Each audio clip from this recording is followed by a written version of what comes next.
Should be. All right. Do you know what? Playing to this camera? Do you know what episode number this is? Yeah. All right, Patrick. 69. Tell me when we're rolling. Rolling. Welcome to episode 19 of the Fellowship. My name is Adam Hawk. My resident guest Ryan Engle lighting up a backwoods cigar at 10 in the morning. How's it going, Adam? It's going great. Thank you so much for asking. Very excited to be back in the chair, on the couch, talking to my good friend about life and golf. Wait a minute. You assume too much. What about the good friend part? No, keep going. We have a wonderful guest today we're going to get to in just a moment, but today is like Christmas for us here at Nation Golf, and it's not because it's April 20th, 420. It's because today is the opening day of the longest running member guest tournament out in the desert. Please tell us about the powwow. I was thinking about that right before we got on, what you were saying about this whole Christmas idea here. Realistically, my year starts and finishes with the Masters. Because the Masters hits, everyone's geeked out, and now it's an online, masturbation session of who is the greatest Masters fan now. Like, look at all this stuff I got in my den, Cool story. But, the Masters hits, everyone gets geeked on golf, then the powwow hits a couple weeks later, and then our tournament hits. Yeah. And then it's golf season for most of the rest of the world. Yep. So it's kind of like, a lot of golf going on. Our wives just right about now start to hate us the most as far as the calendar year is concerned. Absolutely. So I would consider the Masters kind of like New Year's. Yeah. Like a New Year's party. Mm-hmm. And then powwow is like, I lost my job and I'm just going to keep the party going. And then our tournament hits, and it's like I lost my family and my wife. Fucking, I'm a golfer. It's very well said. Yeah. I had to kiss my family goodbye today. I will be leaving for 4 days. I told my wife that in a couple hours she will hate me. She didn't hate me when I left, and I said this will all change in a little bit because we're going out to the desert to have a really good time, and we're very, very excited about that. Looking forward to getting on the road. You mentioned the Masters, the winner, Scotty Scheffler. I just found out after watching myself on video that him and I have the exact same footwork, so I believe we are the exact same player. Your thoughts? We'll find out tomorrow at 9 a.m. when you're teeing off against two sandbagging old guys. This is great. Yeah. You and I are partners for this entire member guest. Yeah, Powwow's the longest running member guest in the desert. It's what made Indian Wells famous for the most part as the club that kind of throws the best parties. And, things change over the years, but I'm fortunate enough and proud to be on the tournament committee. So a lot of planning goes into it. It's actually a 5-day event, counting the big fireworks dinner extravaganza, open bar, 5 9-hole matches with a horse race, and then a Kachina alternate shot shootout, 3 parties, breakfast, lunch, and dinner every day. It's just a bloodbath. And I can't ever forget the first powwow I played in, playing all these guys, chalking it up, getting to know some of the, swaggier members, I'll say. Mm-hmm. And, I'm a once-a-week golfer. Yeah. You go out to these things, you're calloused. Yeah. Right? And at the end of it, we're at the shindig, and they're like, hey, Ryan, you staying in town for a little bit? You want to play in our Monday game? And I was like, no. I don't want to play golf ever again. I'm fucking done with golf. Yeah. Like, how much more golf can I play? Yeah. Speaking of which, I don't know how the guys on tour do it. You had the practice round and the pro-am. Yeah. And playing all 4 days, walking. Wow. Yeah. That's a lot of golf. That's a lot of golf. I don't think people understand the commitment that takes, And, yeah. I like my little skins game at Muni every Wednesday with some morning cocktails. Yeah. And a nice chicken Caesar wrap at lunch with Sidewinder fries. That sounds good to me. The good news is I love playing golf in front of strangers, and I play my best golf in front of you, so this should be a wonderful, wonderful experience for us. You played great in that mustache match. Yes, by the way, if you haven't seen it yet, go check out the mustache match. We played to see who got to keep their mustache. As you can tell right now by looking at us, it's still a mystery on who won that, but go ahead and check it out.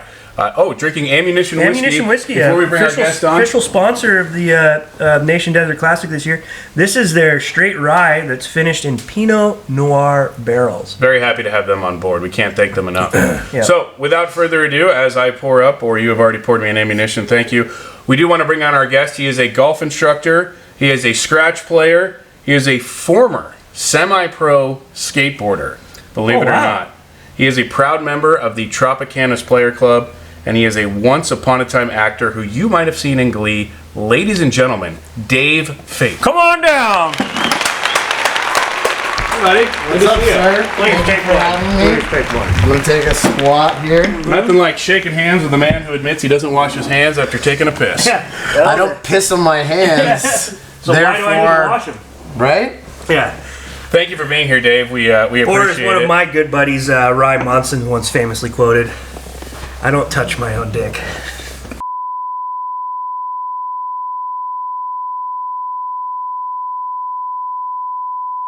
Well, we're off to a wonderful start. I feel like I'm at a Instagram golf coach summit right now. Yeah. Because I have two of the most prominent Instagram golf coaches on the couch. I don't know if anyone sits at home and sees my page and goes, prominent is the word that I'd like to use. Well, here's what's great. One person on this couch has devoted their life to making fun of golf coaches with a satire account. The other person on this couch is paying his bills off of being a serious golf coach. But Dave, you approach Maybe it's because I seriously can't golf. There you go. You approach it though in a very relatable way, a lot less D-baggery than the other golf coaches that Engle's making fun of. What is your philosophy and approach to teaching the great game of golf? So, golf is such a hard, complicated, complex game. And, you know, you can play a couple holes well and then just blow up and have a terrible fucking round. Now, a lot of that is actually related to how you're feeling that day. Did you fight with your wife in the morning?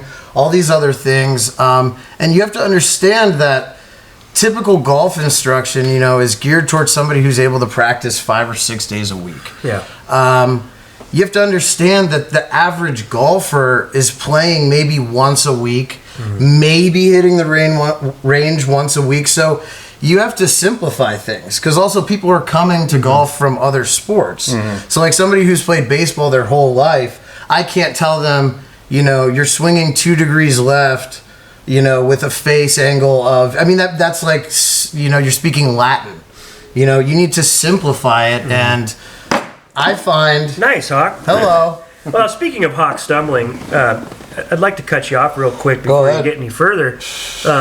Hawk just famously gave Hank Haney $80 to fix his slice online.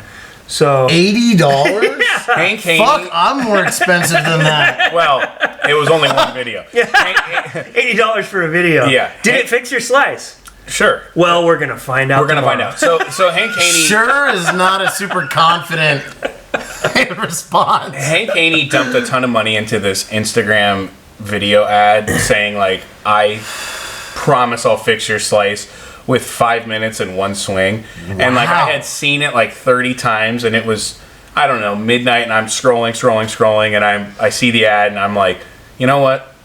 He got me. I went and got my credit card, and I paid for the video. Let's back up here. Let's reverse it. Does Adam also have that hammer driver that promises you'll hit it 700 yards? Let's reverse. That's such a good ad. Let's reverse engineer what just happened here. Adam, who is my business partner here at Nation Golf, who puts up with my harassment on a daily basis, of which has a satire golf coach account, then gets a job at the SCGA, is plugged into multiple facets of golf, and he stumbles across Hank Haney's money trap, and he gets his credit card out. Yeah. So that's what happened. I'm just... Got your ass. Got him. So chalk that one up to Tiger's former coach, as he'll tell you. I guess what this tells me is I'm not scamming hard enough. Yeah. The thing is there's no one video that's magically gonna fix your fucking swing. Well, I wish you had I'm told really me that. sorry. Everybody out there who's bought that video or any other video, I apologize. If you don't practice and if you're not practicing with a purpose, nothing fucking matters. No video matters, no tip matters. You have to be invested in getting better. Yeah. And admit that you have to get better. Stop saying I just had a bad day when you shoot 94 for the 10th time in a row. Yeah. It's like, take responsibility. I can get better. And I truly believe everyone can get better. It's not like you shoot 87 because you're a putz. Like, you just don't really even know what you're doing. So 87's a miracle. Yeah. That's well said. I mean, everyone likes a six-pack. They don't want to put in the work to get one. Yeah. That being said, I'm more of a 18-wheeler, 36-pack kind of guy. You know what I mean? Sure. And I'm well on my way, too, after hanging out with you and working with you. I do want to bring up one person before we get into your story, because you do have an incredible story. But I want to bring up one person that we all know in this room that you recently gave a golf lesson to. He is a friend of ours, and his name is Lars Lewis. And we say this with the most... Did he break his neck or something? We say this with the most affection Love possible. Lars. Because we love Lars. Lars, we love you. Lars, you're actually legit like a genuinely sweet guy. Yeah, and at first when I met him, I thought he was like fake or phony, somehow. Because you never meet people who are just genuinely spread love and just have good vibes. Right. Yeah. That's Lars. That's Lars. Before we get into the next part. Yes. So Lars took a lesson from you, and you video these lessons, and you'll cut them up into reels, and you'll show other people who follow you, how you fix this person and what the viewer can do to fix their own swing. Lars looked like he was in a car accident. Now, I don't mean like he had gotten out of a car accident. I meant he was like currently experiencing a car accident. His stance, and I think Ryan put it great, looked like a broken skeleton in a biology teacher's classroom. In the next was like... He was getting into some setup positions that I didn't know were physically possible. Me neither. He looked like the Pixar lamp. It was unbelievable. He also looked kind of like... the Pixar lamp goes like this? Yeah. And he kind of was swinging like a Wii golf character a little bit. Yeah, it was very Nintendo Wii. I know that the world frowns upon cigarettes, but there's just nothing classier than a grown man having a cigarette on a couch with his legs crossed. When you're smoking indoors, there's just a something different classy vibe. about it. It really is, I'm not a cigarette guy. I've always been a cigar guy, but man, I can appreciate someone who can wear one well. Yeah, how about that? I mean, honestly, I hated smoking when I was a kid. Like every time, and this was back when you could smoke on airplanes and anywhere, and we'd be like in a restaurant at a non-smoking section next to the smoking section, and I'd be like, I can't be here, I'm supposed to. And then I'm watching, like Nicholas and Hogan ripping butts on the tee, and then just sending a persimmon like 320 down the middle. And I'm like, maybe there's something to those things. Yeah. Back to Lars for a sec. Sorry, we got off topic. No, it's no problem. When you first... That should be the title of our show. Off Topic with Adam Hawk. Because Ryan Engle doesn't go off topic. I know, I'm by the fucking script, you guys. When you first saw Lars set up and you started to film, what was going through your head? I was really confused. Because he's really into golf. Yeah. And he started getting into coaching a bit himself. I think he does a lot of like junior coaching. So I just kind of like had assumed that he had a base understanding of like what you need to do to have great consistent contact. Yeah. But he, like so many other golf instructors, are so focused on having a technically perfect takeaway position at the top and all these other things that by the time you even get to transition, you're lost. Because in your mind, you've done all you need to do. Yeah. But when in reality, impact is the only important thing. This is why Jim Furyk, shoots 58. This is why Matt Wolf has won on tour. Yeah. This is why all these people play so well, because their impact is elite. Yeah. They compress the ball, they're hitting ball and then turf, and they can get into that impact position from kind of wherever they go on the way back. Totally. I mean, my philosophy is that if you're not comfortable taking the club away, that's a terrible takeaway. Yeah. I don't care if it's outside your hands and you look like Adam Scott when you freeze frame it at P2 or P3. Just get it in the slot. Just just get it to a place where you feel balanced and comfortable, because man, could you imagine swinging the club like with, you know, higher nerves, awkward tempo, and like kind of like doubt?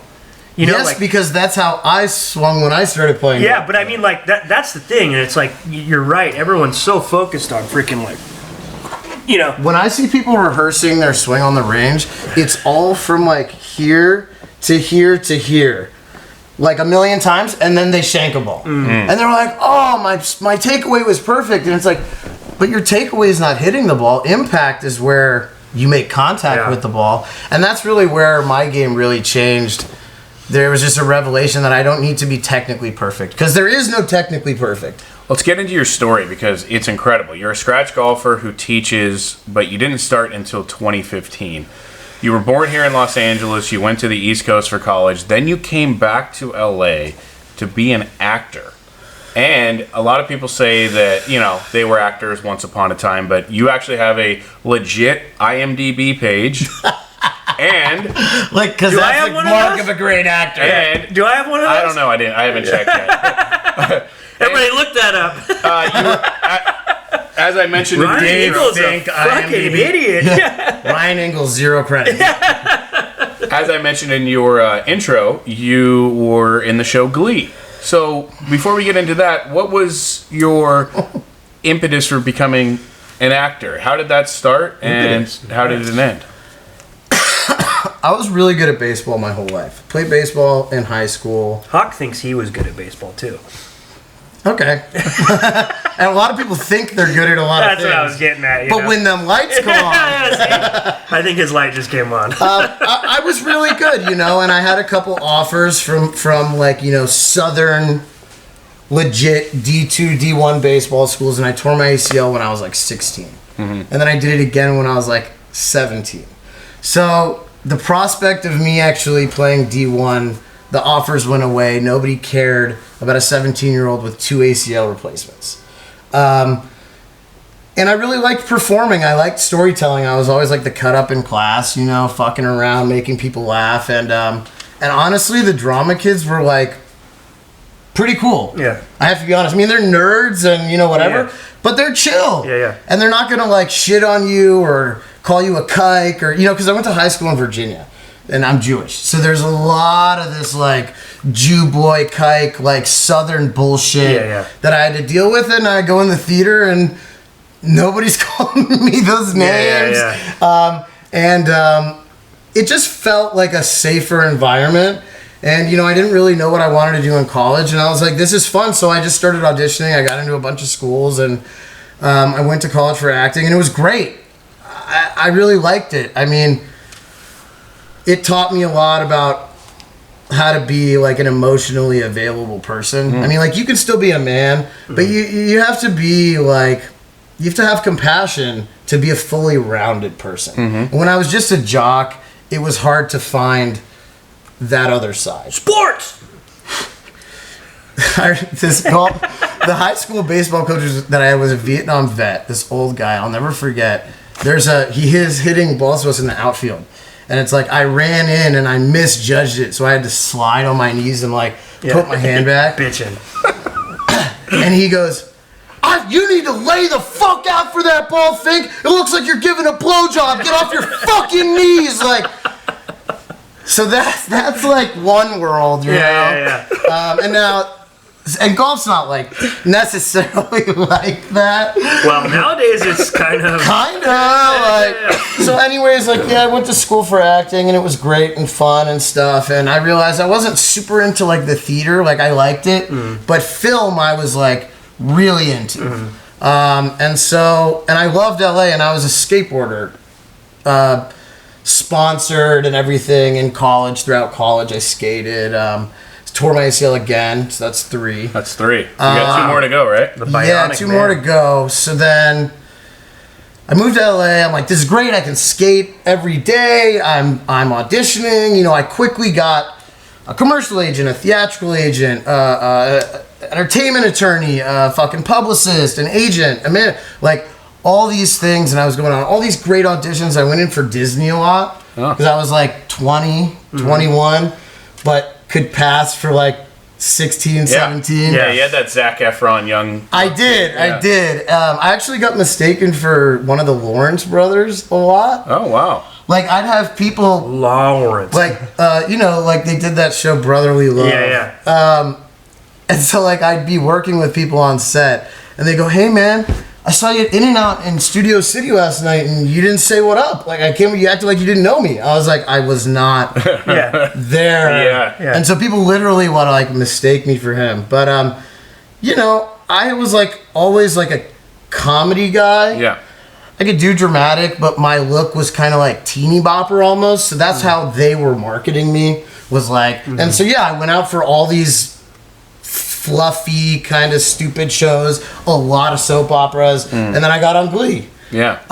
And Glee was cool. It's like a big set. Jane Lynch is there, who I love. She's fucking hilarious. She's in like the Best in Show what a movies movie. and stuff. She's great. And my role was I was the prom king runner-up. Yeah. So I do the whole makeup. I got my lines. I'm like, booked my first gig in Hollywood. We're on the stage. We film like a take. And then the director, who was the guy who was originally Marty McFly, what's his name? I just know Michael Eric J. Fox. something. Anyways, he got replaced by Michael J. Fox. But Okay. this guy happened to be directing the episode. Are you about to have your Marty McFly moment from this guy? Yeah. He McFly'd me, bro. Yeah. And so I'm like in a bunch of scenes, like dancing next to the main cast, Yeah. because we filmed those first. Yeah. And then And you're not in it. And then I'm not in it. Yeah, like, yeah. And I did a bunch of commercials. You like, really wanted prom king runner-up. bro, I had it. I was there. Yeah. But the more time that went by, the industry's so toxic. I'm not like a wafy dude. My parents are not fat, but we're not like little people. Yeah.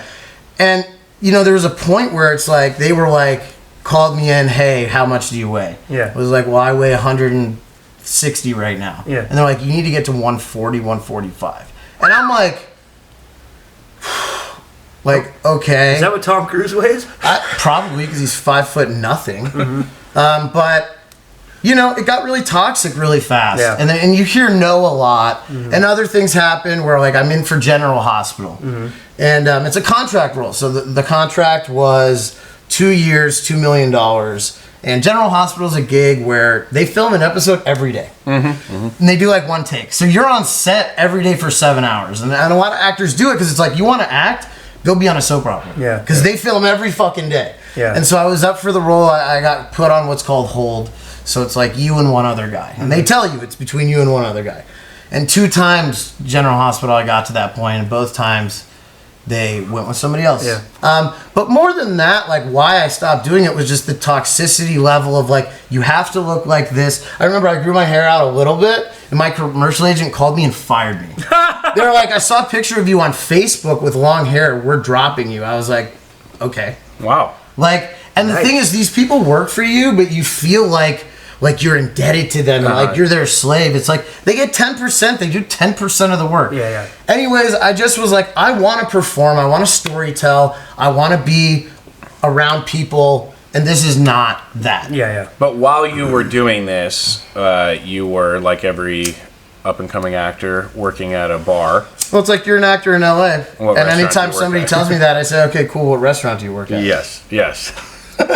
But no, like a bunch of I was bartending everywhere, and the culture is I'm working 6 days a week, first off. Yeah. Work doesn't start until 7. Yeah. And gets off Gets off at 3. Yep. You're done cleaning up by 4. Yep. You go home, you can't sleep until 6. Right. Yeah. It's an unhealthy lifestyle. And then on my day off, it's like, well, let's go party. So you go to other bars, other bartenders, everything is free. Yep. It's a shit show. And then at the end of the night, it's like, I'm not doing cocaine, but like some dude, I'm like, you gotta leave, we're closing. And he pulls out a bag, and it's like, all right, you can stay. And so I would do a little coke here and there. I mean, it was like a lifestyle. It's like I'm a Hollywood actor. I know famous people. Yeah. I'm, going and partying, and I'm young, so I'm not thinking this is like really gonna affect You're in the vacuum. my health, bro. Yeah. Like, Yeah. and it did. It really did. I got pancreatitis. I thought it was like food poisoning. Went to the hospital. They're like, what the fuck's wrong with you? I was in there for like almost 2 weeks. They almost did open heart surgery on me because they didn't know what it was. They didn't even assume pancreatitis because that only happens to people that are like usually 45 or over, lifetime drinkers. I didn't even start drinking until I was like 20.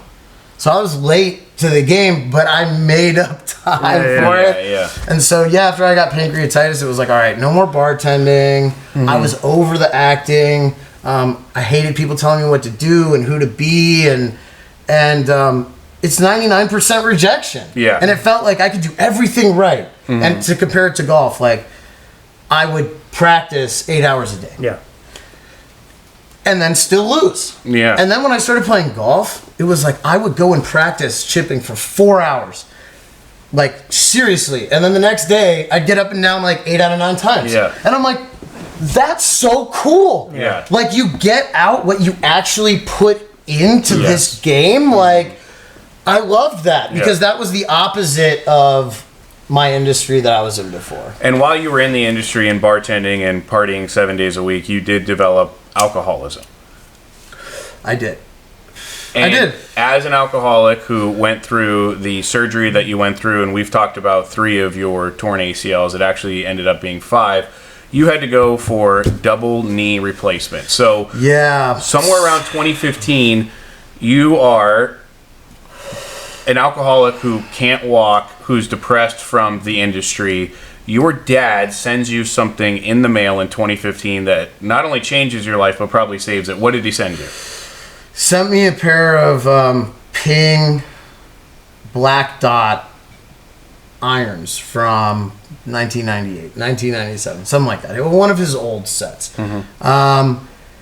What had happened is that I was still skating even after the 3 torn ACLs, and I blew my knee out this last time, and it was both. Well, I came in and they go, you don't even have an ACL in your right knee, and usually they'll take your hamstring and put it in the other knee. They had already done this. There was no options. They also had done a cadaver where some dead guy's ACL there was no more options, and I had arthritis. Like I had 60-year-old man arthritis at age 27, and so the surgery was taking my hamstring from my right leg, putting it into my left knee, and then doing something called drilling microscopic holes in your bone because I have no cartilage. So they drill like about 700 to 1,000 holes in your bones. And what happens is cartilage, or marrow rather, like leaks out and sort of becomes new cartilage. So I couldn't walk for 6 months because they did it to both knees at the same time. So I'm literally immobile like 6 months. I moved back with my parents. Mom and Dad, love you. Thanks for dealing with 5 ACL surgeries. Wow, dude. They weren't happy after the first 2, and then after that it was like, you're a fucking asshole. So, but anyways, I relearned how to walk at their house.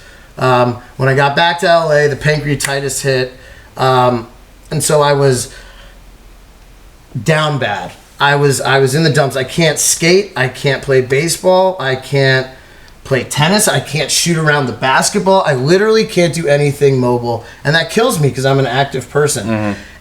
And the skating was like the hardest breakup of my life because I loved it. I had to unfollow every skate account that I had. I threw out every board I had. All the videos I had to get rid of it because I was obsessed. And so I'm back in LA, and I'm just like, I can't drink. I gained some weight. I'm really upset. I'm feeling purposeless. I'm not into the acting anymore. And my dad's like, let me send you my golf clubs. And I'm like, Dad, we went through this when I was 9. You brought me to the course. It's the worst. I mean, this is pre-Tiger. It's not cool. I have to wear khakis. This polo is totally non-breathable and uncomfortable because it's like heavy cotton, which we love. There's like spikes on my shoes. I'm like slipping on the fucking nails. Love that too. Anyways, I was just not into it. I was like, don't bring me here ever again. And so he didn't. So I'm like, we went over this. He's like, please just try it. So he sent me these clubs, and so I went to the driving range. I just looked up where's the driving range in Los Angeles, found Wilson Harding. And I went and I started hitting balls. And as a former baseball player, like I didn't know really how to grip it. I think I had a 10-finger grip to start, like a baseball player. And I'm hitting balls. I'm like, you know what? I'm fucking hitting some of these pearls pretty good right now. Like, this is cool. Like, let me go play golf. And so, yeah, I went to go play my first round. I just was like, how does this work? They're like, you pay, and, you know, it was like $50. I was like, oh, that's expensive. No, I'll just walk. And so, you know, I have this, like, old leather bag with, like, half of a functioning strap. And I hit my first tee shot, like, and it's, like, in the fairway. And I get up to it, and, you know, I'm playing with 3 strangers. And I pick up the ball, and I get my tee out, and I, like, go to put it on the tee, and they're like, yo, what are you doing? And I'm like, I don't know. To be honest with you, am I not allowed to do this? You were trying to tee it up in the middle of the fairway. Yeah, on my second shot. Yeah. I didn't understand that you don't tee it up after. I thought that's why you have a tee. Perfect. I thought you don't tee it up once you get onto the green. Anyways, I didn't fucking know anything. But I wanted to keep score. So then I'm like, okay, so now I hit this ball the whole way there on the ground, and they're like, yeah. Like, first hole after like a good drive, probably a 16. Nice. And I'm really like keeping score. I don't even know how to cheat yet because I don't know the rules. So 1, 2, probably shot 143 that day, and it was humiliating. I mean, these other people probably shot low 90s, but to me, it felt like that was another universe.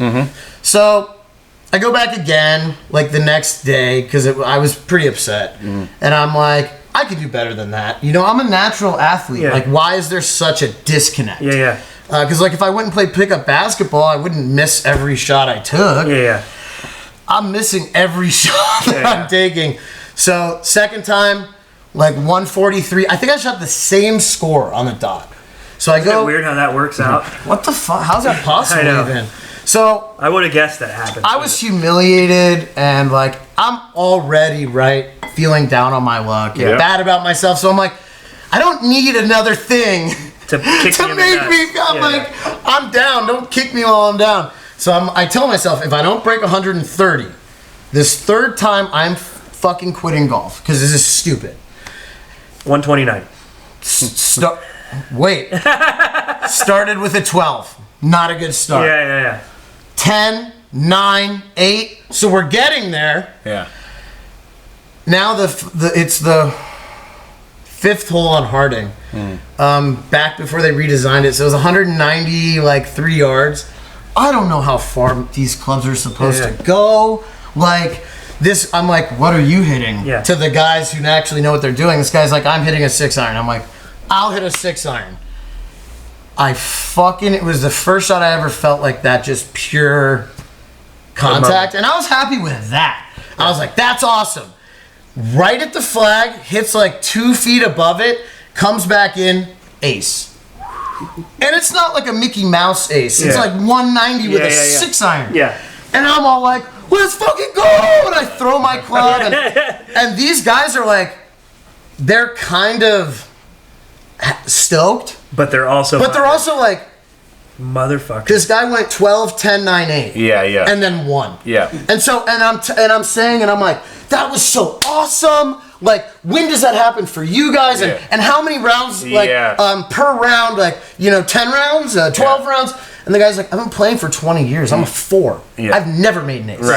And I had already told them, like, this is my 3rd round. I'm sorry that I'm so bad. No, it's like when Happy Gilmore. Those guys today are still telling that story. It's like when Happy Gilmore's at that dinner, and everyone's got their gold jacket on. Oh, that's a nice jacket. And he looks at Shooter and goes, "Hey, where's yours?" And he has no idea, like, how hard it is to get one of those, and he just absolutely ruined. Well, what I said was, and because I'm a huge golf movie fan, and there are like 4. I said right when I go, because I've like 6-putted the first 5 holes, so I go, that's so much easier than putting. I should just get it in the hole and one every time. And then I started to fucking pull it together. I made a couple pars. I was like, holy shit. I shot 99. Nice. And so I was like, shattered my 130 goal. And I was like, golf is cool. That hole in one was amazing. And also, they're all like, you have to buy us a drink. And I was like, huh? I'm like, you got to buy me a fucking drink. What a great tradition. It is. What a great tradition. But it was dope because we got to go and I sat with these strangers, right? and we talked about the game, and it was like my first experience of meeting new people on the golf course. One of them was a 90-year-old woman who walked, all 18. God bless her. A savage. Just a warrior. Wow. And so like, and I'm like, I'm having a drink with a 90-year-old broad who's a sav. Two guys, one of them's a good golfer, one of them likes to have fun. Like, this is so cool. Yeah. I would just never meet those different types of people when you're doing other things. Totally. But it was cool, and I'm hyped on golf now. Yeah. So I'm like, I tell my buddy, golf is cool. Yeah. He's one of my actor buddies. He's like, golf is not cool. Yeah. And I'm like, well, let's go to this course. It's like $7 to play. We go to the Los Feliz course. I'm telling him on the first hole, this is how you swing. You know, I think I'm a pro now. Right. And we get to the second hole, and there's a hill next to the green, and it's like 130 yards. And I told him, I think if you hit it off that hill, it'll like go onto the green. And I hit a pitching wedge, and it like hits the hill, and it rolls like fast down the hill, like across the green, and like smashes the flagstick and just goes in. And I'm like, let's go. And my buddy who's never played is like, that's cool, but also not really realizing like the odds of that are like Right. 1 in a trillion. Yeah. But to make did you- 2 in like 2 weeks. Did you even realize? No. So I'm You probably think it's normal. no. So and my dad is a lifetime golfer, right? And so once he sent me the clubs, you're so he's calling sort him. of into it. So I call him and I go, I hit a hole in one, and he goes, you know that a hole in one means, like, he starts to explain to me what a hole in one is because he thinks that I don't know. Yeah. And I'm like, no, it was my first ball. Like the first shot, it went in the hole, and he's like, how the fuck is this possible? Then I send him a text. I hit a hole in one. Like the week later, he goes, yeah, I know. You told me. I go, no, I hit another one. And he was like, that's not, didn't believe no. He said, that's not possible. Yeah. I still don't believe you. Nobody does. People think I'm making it up. Yeah. But so, you know, honestly, to even think you're going to be good, you have to have a level of delusion. He says it all the time. You have to have this Ignorance is cocky bliss. level of Ignorance confidence. is bliss. Because it's Yeah. such a hard game to even actually think that you could go out and beat the course consistently. Yeah. Right. Is like your borderline narcissistic personality disorder. You because have to be. It's so hard. Yeah. There's two secrets to the game, and this goes for every level. It's either being able to have the shortest memory of all time, which is secret number one, or the notch above that is to have something bad happen to your round shot, what have you, and be like, oh yeah, motherfucker, watch this. If you can do that, that's the secret. Because as soon as you take that poopy diaper to the next shot, there is no fucking way. You're not coming back. Yeah, and if Your you, rest of your round is done, by the way, now too. if you weren't green and excited to learn, Yes. that 12, 10, 9, 8 would have affected that tee shot on 6, but you were just like, hey guys, what should I hit? Like, your I ignorance don't is know. bliss. Yeah. And almost it was like, Great. it was almost like, this can't get worse. Yeah. So, Yeah. now listen, no, the frustration though did come because Well, as you get better, that's when it creeps your in. expectations Yep. change, and that's the worst part. I'm stoked on a 99. I'm telling all my buddies, But now you're like, if I shot a 99, I'd 89. bury my head in the sand and Yeah. like fucking disappear. So it's this chasing the dragon with Yeah. golf, and that's why people get obsessed with it, because there is no best. You can never reach your peak. Never. It is the ceiling is unlimited, and even guys, you got Nicholas saying shit like, I'm still learning things about the game. Like, how? Yeah. You've won 1 million majors. Yeah. And you're the GOAT. Tiger too. I'm still learning about my game. I'm Yeah. still learning about myself. So yes, the bold confidence and like delusion, but also like belief in Yeah. yourself and humility.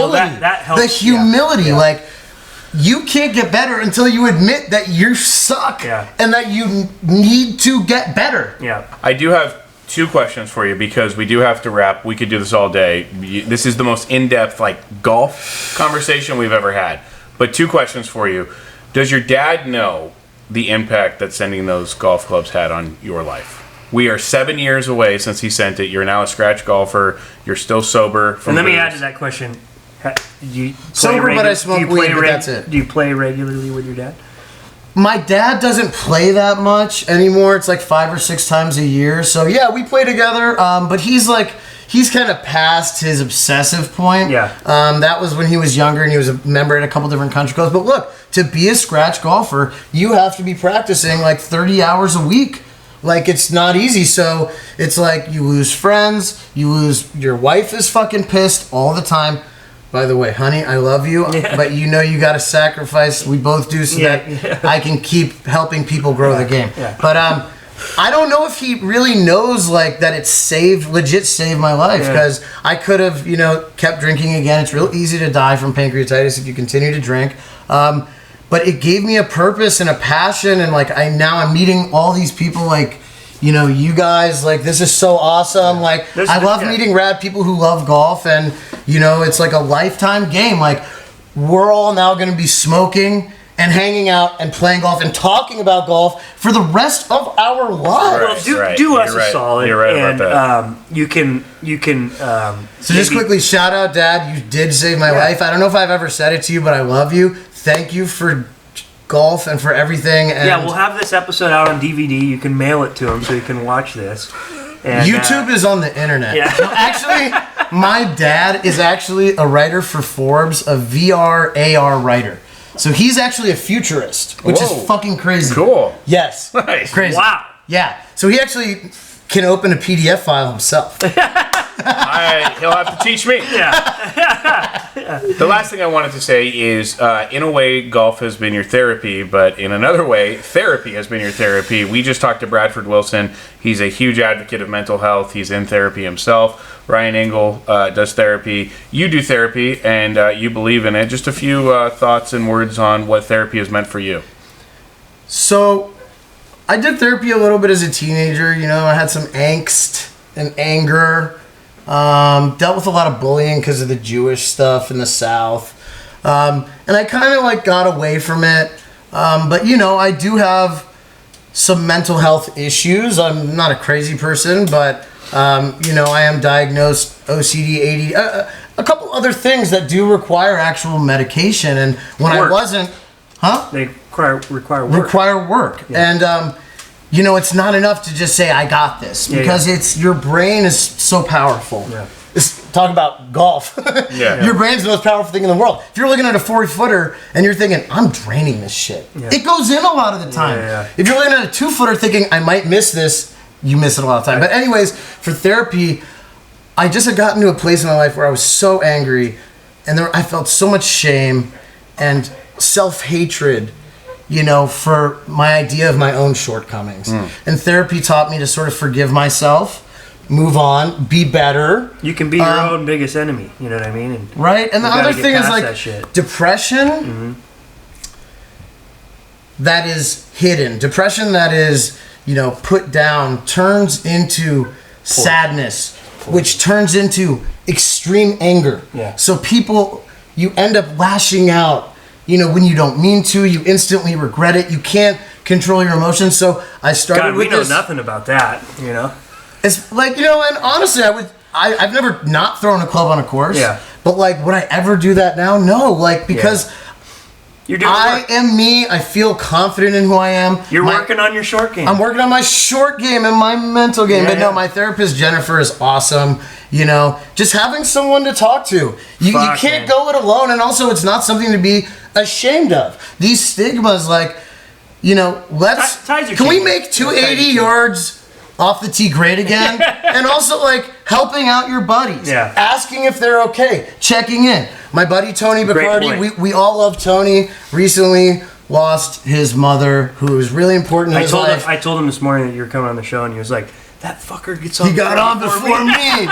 Shout out TB. You're a nut job. But he lost his mom, and it's like, and here's a guy who, by the way, is ultra masculine. In the sense that he's a man. Fixes his own car.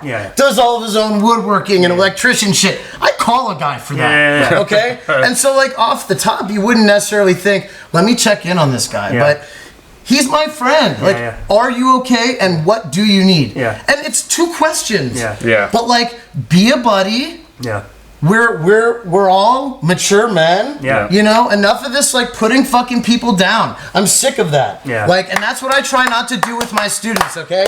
Yep. If you have a teacher that's making you feel like bad about yourself and like the game is impossible, leave them. Call Finks. If you're following accounts that are just toxic, making fun of people all the time, talking shit for views, just don't follow. Yeah. And you don't have to react either. It's hard for me because I get some TikTok comments, you're a fat piece of shit. I want to be like, well, come play me for $100 a hole. You know? But what's the real response? Nothing. Yeah. You know, let this person be them. My mission and your mission, and which is why I was so stoked to come on the show, is spreading golf in a fun way with friends and meeting new people that you can have respect. You can all have fun, regardless of skill level. And I like how you looked at me when you said that. Yeah. Thank you, Dave. I couldn't look at Ryan. We all need one of those tips friends. from the tips. Well, you know, the fucking guy plays the tips. What am I gonna say? But no, like honestly, like I just feel like my main mission now is, and I'd love to go pro.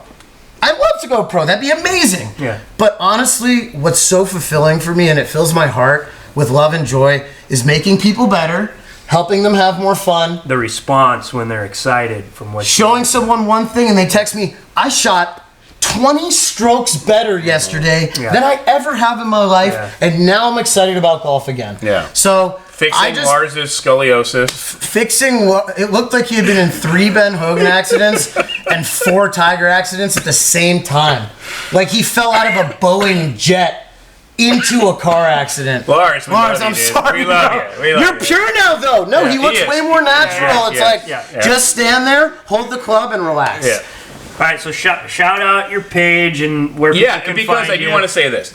You are a wonderful teacher, and you've got a great setup now, and you're ready to take on as many students as possible. You are, just so people know, and we are wrapping this up, you're not a fraud. You are paying for a life in Los Angeles based on golf instruction. That's what you do. There's no other job. It's what you do. So this is a real teacher with real great advice, ready to take on any student. DM him. What's the Instagram? My Instagram is at Dave Fink, Fink, golfs with an S on the end. I just started a TikTok. My wife made me start a TikTok. We started one, but we haven't done it yet. We're I scared. was pretty anti for a while, but I've gotten like 7,000 followers in like 20 days. Yeah. Nice. So a lot of negative comments, a lot of good ones. But so I have a private teaching studio. I wish I could. Private teaching studio in Alhambra. We have a TrackMan. We have a chipping and putting area. Yeah. We also have a gym because I do. You know, I help a lot of guys with exercises to help your mobility. Nothing like getting you like Bryson, but, you know, maybe a little more flexible. I'd like a lot of my students to be more I do flexible. have something that will, once the show's over off camera, that ask your opinion on, and it's the main reason why I've stayed away from golf lessons my whole life. And it's an old skateboarding injury, so it's a wrist thing, and I've had to learn how to hit the ball the way I hit it because of that, you know? Okay, well, that's a great point. That's a good jumping off point for me in terms of how I teach lessons. I'm not going to put you at square one and make you feel like now I do this. Can't even go to the course because I'm so lost. What I do is I take your swing. We make it more comfortable. We make it more simple and more repeatable. But I'm not going to confuse you. If you ever take a lesson and you leave feeling confused, the teacher failed. I'm sorry. They fucking failed. And guess what? I was you not so long ago. Right. Yeah. Like, I was the one learning, how do I break 90? Okay, now how do I break 80? Now how do I break 70? So I know how to do it. Yeah. And I want to help you do it, and you can do it, and it's not going to take 30 fucking years or 40 lessons. So come see me. It's fun. I promise you, you will learn, and I promise that you will actually get better. This is my life. You know, the social media stuff is cool because I get to reach like an audience, but my passion is teaching. I want to make you better. I want to help you have more fun. And that's the bottom line. Well, Patrick, thanks for your hard work this week. We're heading out to the desert. We're going to spend some little more time with my boy Finks here. Let's just chalk a toast up real quick. Yes, sir. To our boy Tony Bacardi. Tony Wish you Bacardi were here, bud. Next time. Dave, this is for you, buddy. Here's Oh, a yeah. You get a Smoking little Tom lapel token of pin for being a appreciation. great guest. Smoky What? Tom, Yeah. gold lapel pin. Yeah. And, Okay, I'm gonna wear this in every tournament I have now because I'm a kind of superstitious guy. I love it. And I just like to feel ready. Yeah. So I got 3 T's in this pocket, and Yeah. so this is gonna become if I don't have this, I'm gonna flip the fuck out. This needs to be. If you lose it, let us know. We'll FedEx one over. You guys are the best. Thank you for being cool, and thank you for being a positive influence on the golf community. Thank you. I can't. Thank you. Your mission is the shit. Yeah. Mission God bless golf you. is the shit. Thank you very Everybody play more golf and have more fun. Here, one last cheers. Yep. Cheers To the boys. fellowship. Hey, and Fellowship. to everybody that wants to get better. You can do it, and it's easy and it's fun. Cheers.